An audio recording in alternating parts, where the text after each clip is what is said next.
Tem uma coisa que eu percebo e que eu vejo que isso é matéria de frustração para muita gente.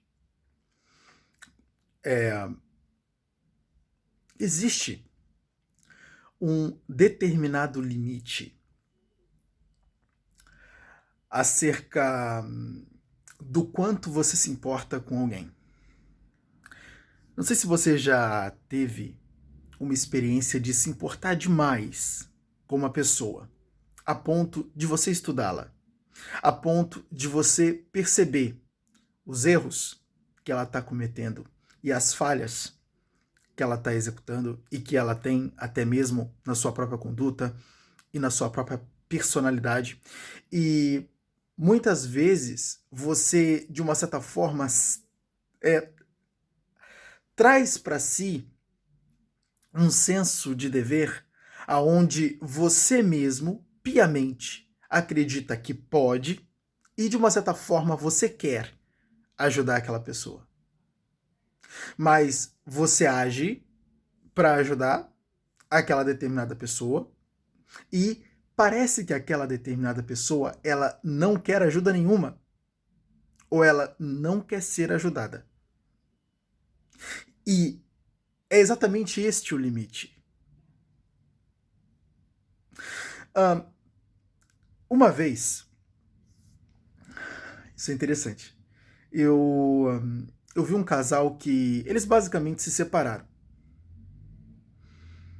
Eles basicamente se separaram e o cara, ele continuou ajudando a sua ex-esposa, entende? Ou ex-namorada, né? E continuou ajudando ela, mesmo eles já não estando juntos. E ele era genuinamente preocupado acerca de como ela estava. E, de uma certa forma, ele provia aquilo que faltava. Se, porventura, algo tivesse faltando, se ela tivesse uma necessidade que não estava sendo suprida, ele se colocava para suprir. Se tivesse faltando alguma coisa, ele se colocava para complementar. E era uma coisa de louco porque ele já não tinha mais essa obrigação. Os dois eles já não tinham mais uma relação. Mas mesmo assim, genuinamente ele ia lá e se colocava à disposição. E por que ele fazia isso? Sabe por quê? Porque ele se importava com a pessoa. E ele tinha um senso de dever para com aquela pessoa, o que é natural quando você se importa com alguém. E isso acontece por quê? Porque existe uma coisa chamada amor. Não sei se você vai entender, mas provavelmente não é nada disso que você está pensando. Quando basicamente hoje nós falamos de amor, a gente geralmente está falando do amor que os gregos chamavam de eros, o amor erótico, o amor acerca de amassos corporais, né, o amor beijinho, o amor sexo. Né? Então é basicamente acerca desse amor, esse amor com teor sexual que nós estamos falando. Mas existe um outro amor que os gregos chamavam acerca do amor ágape. Esse amor ágape, inclusive, ele vai ser utilizado para definir o amor que o Senhor Jesus Cristo tem por nós, seres humanos. E esse amor ágape, ele fala acerca de um amor que ele se expressa no cuidado. Então, o amor, ele não é uma coisa simples de se definir. Até porque se te perguntar, defina-me o amor, ora, você fica meio confuso, né? Provavelmente você vai dizer que o amor é quando duas pessoas se amam. E, logicamente, você não sabe muito bem como definir isso e vai dizer alguma coisa bem óbvia. Né? Por quê? Porque o amor a gente simplesmente sente. É uma coisa mais para o campo emocional do que para o campo racional. Tem coisas que são difíceis racionalizar. São as coisas que nós chamamos de ilógico. Né? Ou seja, não tem como nós exercermos uma lógica acerca daquilo. A gente simplesmente vê a manifestação do sentimento. É que nem quando as pessoas elas se perguntam, putz, o que me levou a eu me apaixonar por ele? Ou o que me levou a eu me apaixonar por ela? Né? Quais são as causas? E muitas vezes você procura as causas e não encontra nenhuma. Né? O que foi? Cara, o que será que me fez eu me apaixonar por essa menina ou eu me apaixonar por esse cara? O que aconteceu aí? E você não sabe racionalizar acerca disso. Por quê? Porque esse ato de apaixonar-se, ele é ilógico. Ele não tem uma explicação. E muitas vezes a gente quer exercer lógica acerca de coisas que são ilógicas. É por isso que o amor ele é difícil de se definir, mas ele tem certas expressões. Ou seja, ele se manifesta de uma forma, não é verdade? Ou seja, eu não sei quando alguém peidou do meu lado, mas a partir do momento que eu sinto aquele cheiro, eu sei que alguém peidou do meu lado. Não é verdade? Por quê? Porque o peido se manifesta dessa forma. Foi um exemplo bem fedorento, mas é importante para você entender. Então, o peido, ele se manifesta dessa forma, pelo cheiro. A mesma coisa acontece com o amor. O amor ele se manifesta pelo o cuidado. Quando eu manifesto cuidado para alguém, eu sei que de uma certa forma, aquela pessoa, se ela fosse minimamente inteligente, ela perceberia que esta pessoa a ama. E ele faz, ou ela faz, um determinado movimento na direção dela para exercer a tarefa de cuidar, porque ela ama.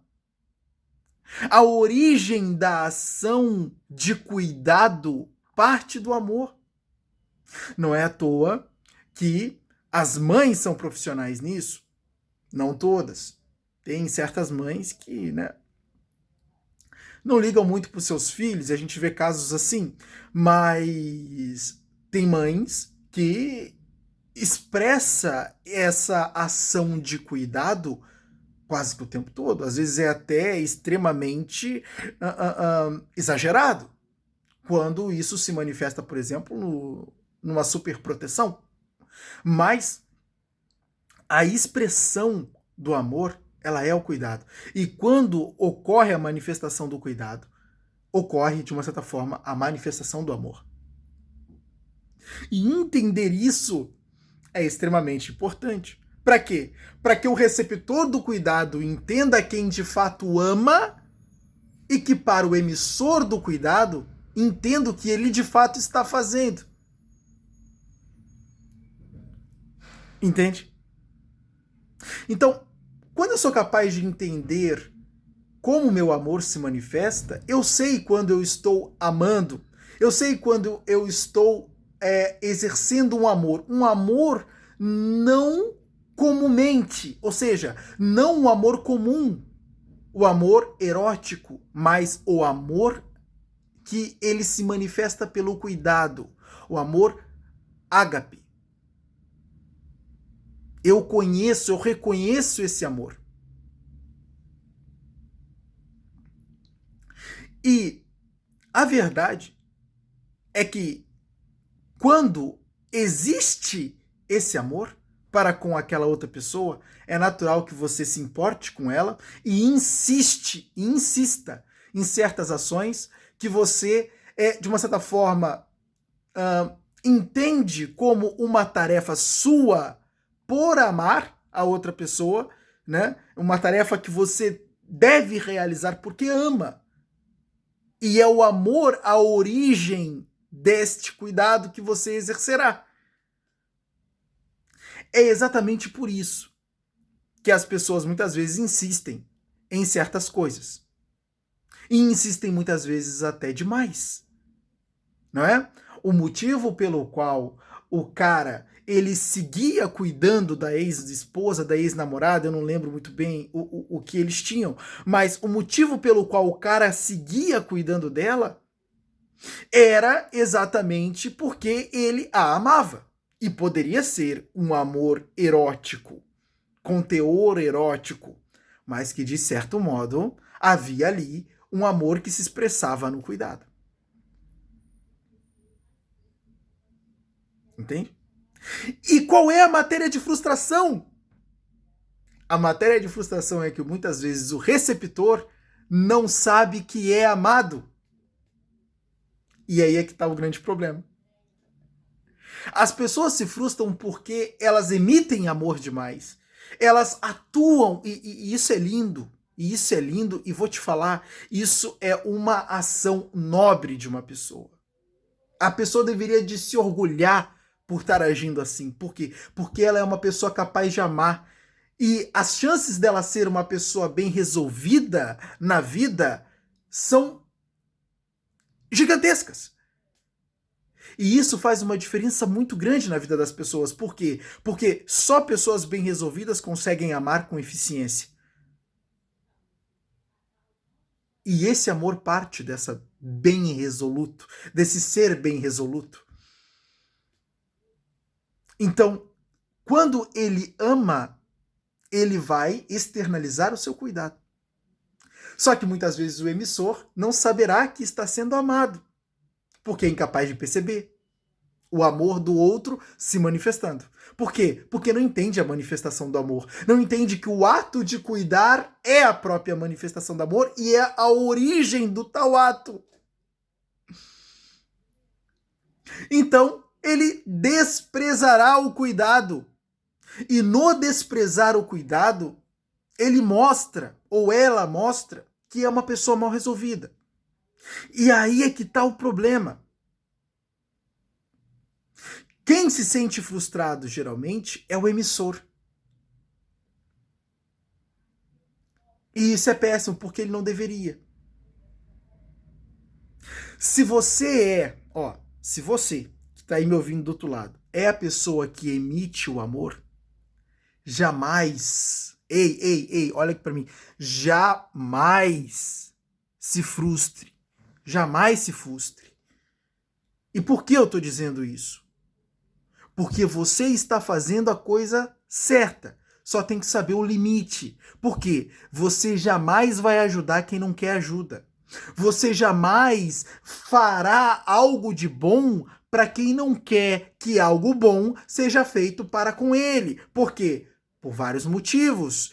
Ele não sabe que de fato é amado, ou ele se sente não merecedor de tal ato ou de tal cuidado. E essas coisas são problemas do outro, não seu. Entende? Então, se você ama uma pessoa a ponto de cuidar dela ou dele, abdicando-se muitas vezes do seu próprio bem-estar, ou dos seus próprios interesses, ou do cuidado de sua própria vida, saiba reconhecer o limite do tal ato. Mas orgulhe-se por ser capaz de amar, porque são poucas pessoas com tal capacidade. E, tendo tal capacidade, você mostra que você é uma pessoa muito bem resolvida na sua vida. E, contanto, que é capaz de muitas vezes esquecer de si para atender o próximo. Orgulhe-se disso. É motivo de orgulho. Mas saiba reconhecer o limite. Porque senão vai ser uma pessoa frustrada. E vai ser ferida por algo que poderia não te ferir se você soubesse que existe um limite e que muitas vezes o problema pelo qual você se frustra não é seu, é do outro. Ele deveria se sentir mal por ser tão ignorante a ponto de não reconhecer que alguém de fato o ama e de que alguém de fato está emitindo um certo cuidado. Isso é importante para você. Eis aqui um vídeo e uma mensagem para você carregar para a sua vida toda.